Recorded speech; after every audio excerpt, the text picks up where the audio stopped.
How to log into Epic Games account. Hi everyone, welcome back to the channel. This is Rose and I'll walk you through how to sign in or log in into your Epic Games account. So without further ado, let's get started. Open any web browser and search for Epic Games. Press enter on your keyboard, then you will land on this results section where you will get multiple links.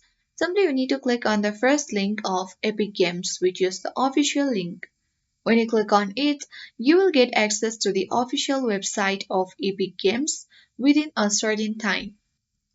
Now you will finally see the sign in button at the top right corner, which is next to download. Click on it. After that, you will land on the sign in section of Epic Games where you can simply enter all your credentials as asked in this screen.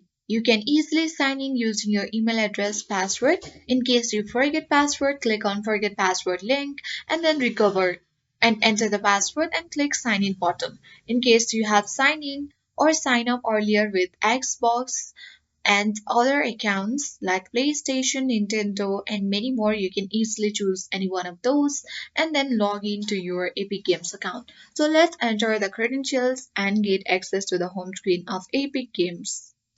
And in this way, you can easily log into your Epic Games account. I hope this guide worked, and if you are new to our channel, hit the like button and subscribe. Thank you for watching.